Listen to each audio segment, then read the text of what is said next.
The air in the trauma bay was cold, but the metal of the surgical tray against Tasha's back felt like ice.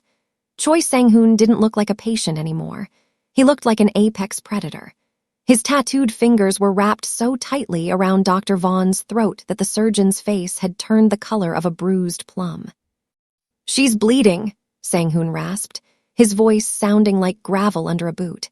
He didn't look at the doctor. His dark, intense eyes were locked on the gash on Tasha's forearm, a wound caused by Vaughn's own reckless arrogance. Tasha's breath hitched. She should have been terrified of the man with the ink on his neck and the blood on his hands, but for the first time in 10 years at this hospital, she felt seen. "Mr. Choi, please," Tasha whispered, her voice trembling. "He's a doctor, you can't." Sang-Hoon's grip tightened. He leaned into Vaughn's ear, his shadow swallowing the surgeon whole. "He's not a doctor. He's a coward who thinks a white coat makes him a god. But in my world, gods bleed just like anyone else." Tasha reached out, her hand hovering near Sang-Hoon's inked knuckles. This was wrong. This was dangerous. A nurse and a criminal kingpin stood on opposite sides of the law, yet he was the only person in the room treating her like she was human. How did an Ivy League-trained nurse end up watching the city's most feared man dismantle a world-renowned surgeon? It started with a refusal that should have been impossible. It started with the lie that protocol matters more than a life. Before we see how Choi Sang-Hoon humbles the man who thought he was untouchable, hit that subscribe button. Here, we tell the stories of those who fight for justice when the system fails. Let's go back to 8 p.m. Tasha Robinson had been on her feet for 14 hours, her blue scrubs stained with the weariness of a double shift. When a high-priority John Doe was rushed in with multiple gunshot wounds, Tasha did what she always did. She moved to save a life. But Dr. Leonard Vaughn didn't see a life. He saw an opportunity to assert power. When Tasha was clipped by a runaway gurney in the chaos, Vaughn didn't offer a stitch or a bandage. He looked at her with a cold, dismissive gaze and told her to clear the floor because she was contaminating the field. He thought she was just a nurse he could push around. He didn't realize that the man on the table was wide awake, and he was taking notes on exactly who was worth saving. The fluorescent lights of the St. Jude's emergency room hummed with a clinical indifference that usually masked the desperation within its walls. But tonight, the hum was drowned out by the rhythmic, jarring wail of sirens that refused to cease. It was a code black, a mass casualty event, and the air tasted of ozone and metallic copper. Tasha Robinson pulled her gloves on, the latex snapping against her wrists with a sharp, grounding pop. Around her, the world was fracturing. Younger residents were stumbling over gurney wheels, and even some of the veteran staff had a glassy, 1,000-yard stare as the double doors hissed open repeatedly, vomiting out the broken remains of a multi-car pileup on the Han River Bridge. "Nurse Robinson, we need more units of O-negative in Bay 4, someone screamed. Tasha didn't shout back, she simply moved. She was a silent kinetic force, her dark skin glistening under the harsh LEDs as she navigated the blood-slicked floors. She didn't see the chaos, she saw a series of puzzles to be solved. Airway, pulse, pressure. Then, the doors swung open for a final time that hour, and the atmosphere in the room shifted. It wasn't the usual frantic energy of the paramedics. It was a heavy, suffocating silence that followed the 4 men who marched in. They weren't wearing uniforms. They were wearing tailored black suits that looked like armor, and their eyes were as cold as the morgue downstairs. In their arms, they carried a man whose presence seemed to warp the very light in the room. Even unconscious and soaked in crimson, Choi Sang-Hoon looked less like a patient and more like a fallen king. "Get a doctor," one of the suited men roared, his hand reaching inside his jacket in a gesture that made the security guards freeze. The ER erupted in a new kind of panic. Staff backed away, sensing the lethal energy radiating from the newcomers. Dr. Leonard Vaughn, who had been standing near the nurse's station, took one look at the tattoos peeking out from Sang-Hoon's torn collar and stepped back, his face paling. We need to clear the area first. We need to follow protocol for unidentified trauma," Vaughn stammered, his voice thin and reeking of cowardice. Tasha didn't wait for Vaughn's permission. While the rest of the room held its breath, she stepped into the circle of dangerous men. She didn't look at their hidden weapons, she looked at the man dying in their arms. "Put him on the table," she commanded. Her voice was low, steady, and utterly devoid of fear. The man holding Sang-Hoon hesitated, his tattoos rippling as his grip tightened. He looked into Tasha's eyes, searching for a tremor that wasn't there. Finding only the ironclad resolve of a woman who had seen the face of death 1,000 times, he obeyed. As Sang-Hoon's heavy frame hit the mattress, Tasha's hands were already on his chest, cutting through the expensive silk of his shirt. She was the eye of the storm, the only soul in the room who realized that under the ink and the reputation, a heart was stopping. And she was the only one brave enough to try and start it again. The transfer from the gurney to the trauma bed was a jagged, violent motion. As the suited men lowered Sang-Hoon's heavy frame, one of them pivoted too sharply, his shoulder slamming into a heavy stainless steel instrument stand. The cart lurched, its sharp corner catching Tasha's forearm with the force of a blade. She didn't scream, but the sharp hiss of air between her teeth betrayed the pain. A deep, angry gash opened across her skin, the bright red of her own blood immediately soaking into the blue fabric of her sleeve. She stumbled back for a split second, the adrenaline in her system warring with the sudden, stinging heat in her arm. "Nurse Robinson," one of the younger interns gasped, reaching for her. But Dr. Vaughn was already there, not to help, but to reclaim the territory he had lost to Tasha's competence. He stepped into the gap, his eyes flicking momentarily to the blood dripping from Tasha's fingertips before settling into a cold, dismissive mask. He didn't ask if she was okay. He didn't reach for a bandage. "You're bleeding on the sterile field, Robinson," Vaughn said, his voice dripping with a condescending calm that was more insulting than a shout. "You're a liability now. Step away from the patient." "Dr. Vaughn, I just need a quick suture and a dressing," Tasha said, her voice tight as she gripped her arm to stem the flow. "The intake isn't finished. And I'm the only one who has established a baseline for his vitals." Vaughn let out a short, dry laugh that didn't reach his eyes. He looked at her, not as a colleague who had just saved the room from a riot, but as an inconvenience. "There are dozens of victims from the bridge coming through those doors who actually deserve my time. Your staff, you know the drill. If you're hurt, go to the back of the line in the waiting room and wait your turn like everyone else." The room went still. The waiting room was a 6-hour secondary triage nightmare. He was telling a primary trauma nurse to go sit among the broken glass and sprained ankles while she bled through her scrubs. "I'm Staff Leonard," she said, dropping the formal title as her patient snapped. "I was injured on the job. Protocol says." "Protocol says I am the attending physician," Vaughn snapped, stepping closer until he was looming over her. "And I say you're done for the night. Go sit down and wait for a junior resident to get to you. If you can't handle a little scratch, maybe you shouldn't be in trauma." Tasha looked at the gash on her arm, then at the man who was supposed to be her mentor. The bias wasn't even hidden anymore. It was a wall he had built to keep her in her place. She began to back away, her heart thundering with a mix of fury and humiliation. She didn't notice that on the table, the man in the silk shirt had opened his eyes. Choi Sang-Hoon wasn't moving, but his gaze was fixed on Vaughn's back, his pupils blown wide and dark with a lethal, awakening clarity. The shadows in the trauma bay seemed to thicken as Choi Sang-Hoon's consciousness clawed its way back from the gray abyss. The pain in his chest was a dull, thrumming roar, but it was the sound of voices that finally tethered him to the room. He lay perfectly still, his breathing shallow and practiced, a habit born of a life where showing weakness was a death sentence. Through a sliver of vision under heavy eyelids, he watched the scene unfold. He saw the nurse, the one with the steady hands and the voice that had reached into the dark to pull him back. He saw the crimson blooming across her blue sleeve, the jagged cut on her arm weeping onto the linoleum floor. And then he saw the man in the white coat. Dr. Vaughn stood with a posture of unearned arrogance, his words falling like cold stones. Sang-Hoon had spent decades reading men, and he recognized Vaughn instantly. He was the kind of man who used a title to camouflage a hollow soul, a man who thrived on the small, petty power of making others feel invisible. "Go sit down and wait for a junior resident," Vaughn's voice echoed, sharp and dismissive. "If you can't handle a little scratch, maybe you shouldn't be in trauma."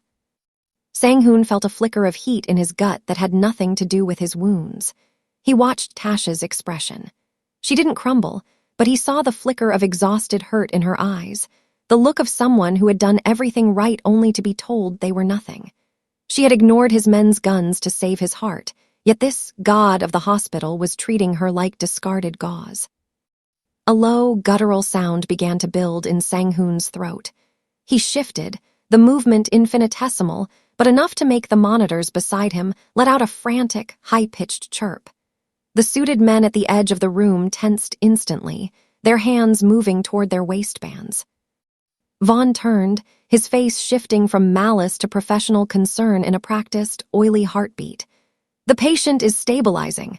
I'll take over from here," he announced, reaching out with a gloved hand toward Sang-Hoon's chest. He never made contact. Sang-Hoon's hand shot out, his fingers locking around Vaughn's wrist with the speed of a viper.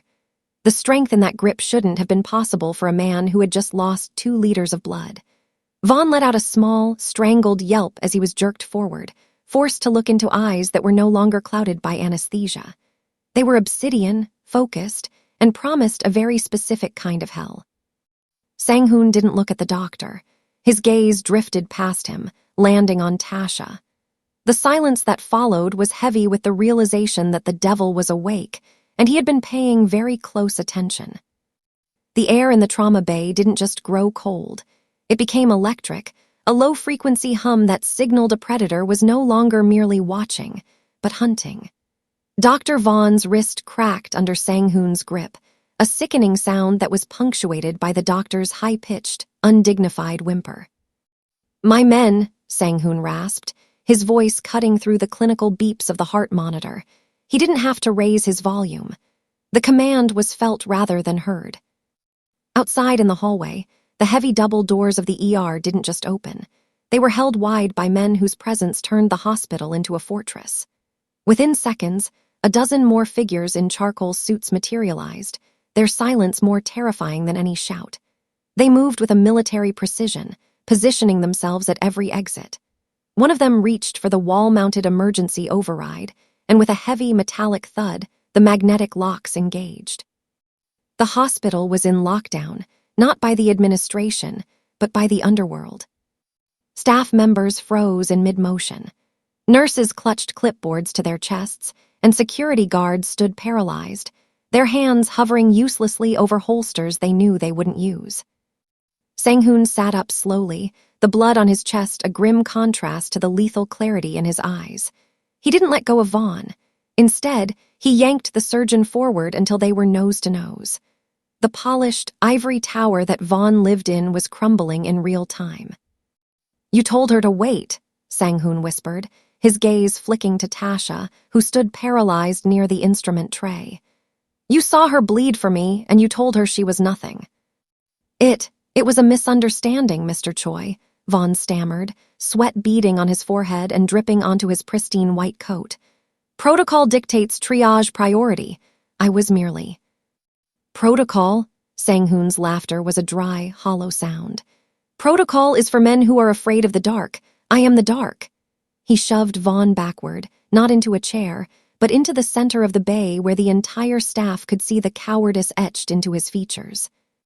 Sang-Hoon looked around the room, his obsidian eyes resting on every nurse and intern who had stayed silent while Tasha was insulted. The shame in the room was palpable. Finally, he looked at his lead man and gestured toward Vaughn. "He doesn't touch me again," Sang-Hoon commanded. "In fact, he doesn't touch anyone in this building until I say so." He then turned his attention back to Tasha. The terrifying edge in his voice softened, replaced by a gravity that made her heart skip a beat. "Nurse Robinson, you saved my life tonight. Now I think it's time someone looked after yours."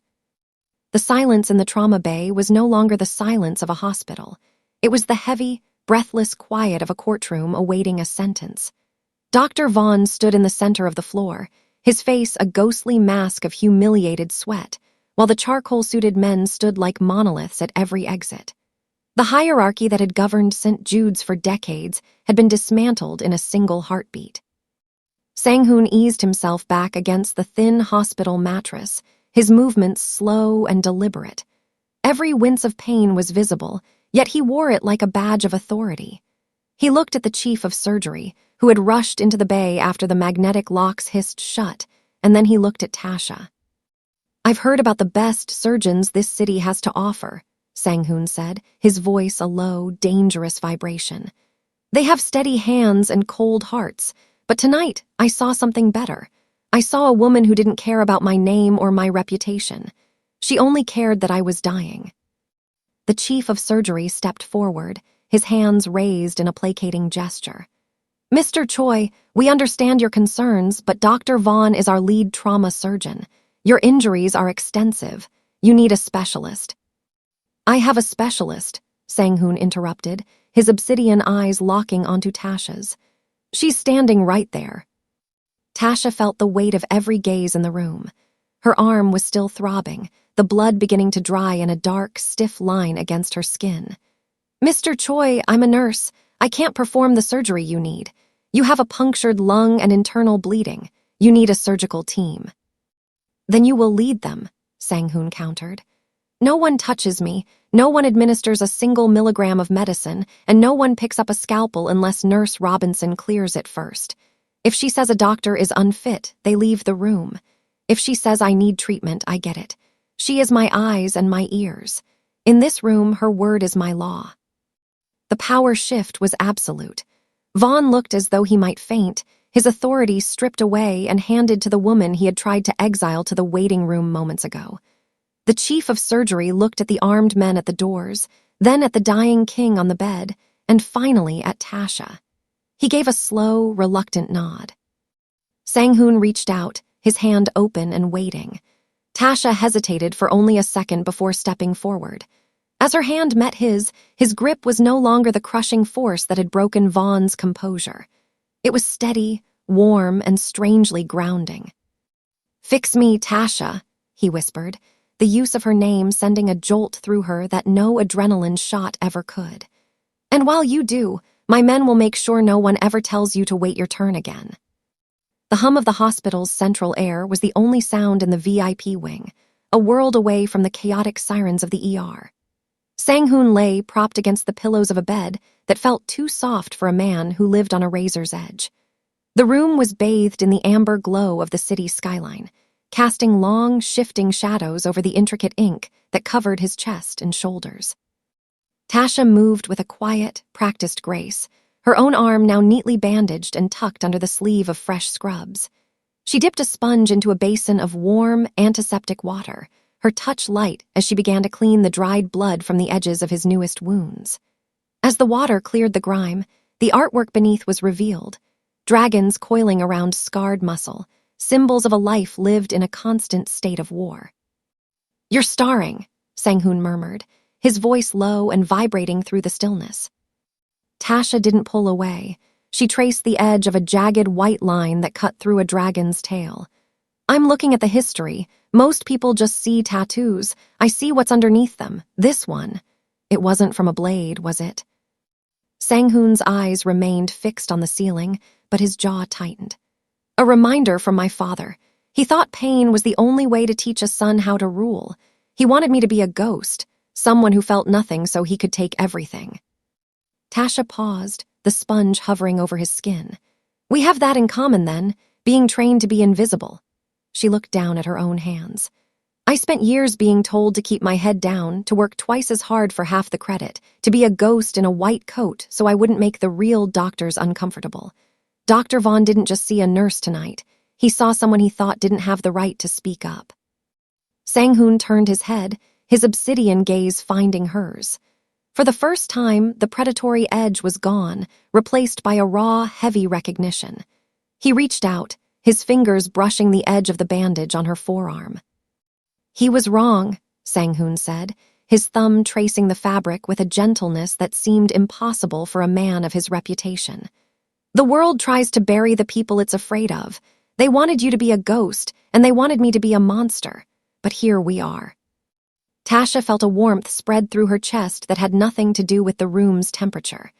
In the silence of the recovery wing, the labels of nurse and mafia boss began to blur. They were just two people, hardened by a world that didn't want them, finding a strange, dangerous kind of peace in each other's scars. The peace of the VIP wing was shattered the following morning by a formal envelope resting on the nursing station, its heavy parchment bearing the embossed seal of the hospital's executive board. Dr. Vaughn hadn't slinked away to nurse his pride. He had spent the night weaponizing the hospital's bylaws. Tasha had been summoned for an emergency disciplinary hearing. The charge: gross misconduct and compromising hospital safety through unauthorized association with organized crime. When Tasha stepped into the boardroom, the air was thick with the scent of expensive cologne and old money stagnation. At the head of the long mahogany table sat the directors, their expressions as unyielding as the stone gargoyles on the building's exterior. Vaughn sat to the side, his wrist in a pristine white cast, a smug, practiced look of victimhood on his face. "Nurse Robinson," the chairman began, his voice echoing in the cavernous room. "Dr. Vaughn has provided a detailed report regarding the events in the trauma bay. It appears you leveraged a patient's violent tendencies to undermine a senior surgeon's authority. This hospital cannot, and will not, be held hostage by the associations of its staff." Tasha stood at the foot of the table, her back straight despite the exhaustion pulling at her marrow. She didn't have a lawyer. She didn't have a union rep. She only had her record and the truth. "I didn't leverage anything," Tasha said, her voice steady and clear. "I treated a patient who was dying while the attending physician refused to treat a staff injury. I didn't call for a lockdown. I called for a pulse. If you're looking for someone who compromised safety, look at the man who was willing to let a nurse bleed out in a sterile field because of a personal grudge." Vaughn leaned forward, his eyes gleaming. "Hear that? No remorse. She's admitted to a personal connection with a known felon. She's a liability to the St. Jude's brand. I move for immediate termination and the permanent revocation of her license." The board members murmured, their heads nodding in a way that made Tasha's stomach drop. She realized then that this wasn't a hearing. It was a transition of blame. They needed a scapegoat to explain why a mafia boss had taken over their ER, and they weren't going to pick their star surgeon. "Is that your final word, Leonard?" Tasha asked, her voice dropping to a whisper. "It is," Vaughn sneered. "You're done, Tasha. Go back to whatever world you came from. You never belonged in this one." Tasha looked at the exit, wondering if she should just walk out. She felt more alone than she ever had in her life. But as she turned toward the door, she noticed two of the men in charcoal suits standing just outside the glass partitions. They weren't moving. They weren't speaking. They were simply waiting for the word. The boardroom doors didn't open so much as they surrendered. The heavy oak panels swung wide, and the sudden silence that followed was more deafening than the chairman's gavel. Choi Sang-Hoon walked in, his black silk shirt unbuttoned at the collar to reveal the edge of a dragon's wing, his stride slow and predatory despite the surgical drains hidden beneath his tailored suit. Behind him, a man in gray spectacles, his personal counsel, carried a single leather briefcase. "I believe I'm interrupting a funeral," Sang-Hoon said, his voice a low, melodic threat that made every director at the table sink an inch lower into their chairs. "But I couldn't help noticing you were trying to bury the only person in this building who knows how to do her job." Dr. Vaughn stood up, his face flushing with a mix of terror and indignation. "Mr. Choi, this is a private executive session. You have no standing here." Sang-Hoon didn't even look at him. He pulled out a chair next to Tasha, the metal legs screeching against the marble floor, and sat down. He leaned back, his obsidian eyes scanning the room. "Standing is a matter of perspective, Doctor. Perspective is a matter of investment." The counsel stepped forward, laying a thick stack of documents on the mahogany table. "As of 10 minutes ago," the lawyer announced, "the Choi Holdings Group has finalized the acquisition of the St. Jude Medical Foundation's outstanding debt. We have also issued a direct endowment of $50 million specifically for the development of the new East Wing." The chairman's eyes bulged. $50 million, that. That would make you the primary benefactor. You would essentially have a seat on the board. I don't want a seat, Sang-Hoon countered, his gaze finally landing on Vaughn. I want the whole table, and as the new primary shareholder, I find the current leadership inefficient, specifically the trauma department. He turned to Tasha, the hard lines of his face softening just enough for her to see. Nurse Robinson has spent years being treated like a ghost. Today, that ends. He looked back at the chairman. Effective immediately, Tasha Robinson is the director of nursing and the chief liaison for the new East Wing. Every staffing decision, every protocol, and every surgical schedule goes through her, including yours, Dr. Vaughn. Vaughn's mouth fell open. The man who had tried to cast Tasha into the waiting room was now staring at his new boss, the woman he had called a liability only moments before. You can't do this, Vaughn stammered. I just did, Sang-Hoon said, standing up and placing a grounding hand on Tasha's shoulder.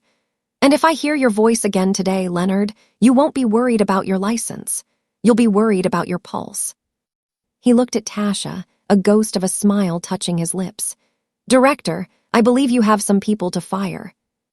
The transition from the sterile, fluorescent world of St. Jude to the velvet-shadowed interior of Sang-Hoon's private car felt like crossing a border into another dimension. For the first time in years, Tasha wasn't wearing the blue polyester armor of her scrubs. Instead, she was wrapped in a coat of heavy, midnight silk that Sang-Hoon's people had delivered to her office, a garment that cost more than 6 months of her previous salary. The car glided through the rain-slicked streets of Seoul, stopping at a private club nestled high above the city's neon pulse. As the doors opened, the cold night air was replaced by the scent of expensive tobacco, aged whiskey, and the heavy, silent weight of true power. Sang-Hoon walked beside her, his hand resting lightly on the small of her back. He wasn't the patient anymore, and he wasn't just a benefactor. He was the sun around which this dark world orbited. As they moved through the lounge, men in sharp suits stood instinctively, their heads bowing in a synchronized wave of terrified respect. This is the world they think you're a liability for visiting, Sang-Hoon said, his voice a low vibration near her ear as he led her to a terrace overlooking the glowing, sprawling grid of the city. They see the violence, Tasha.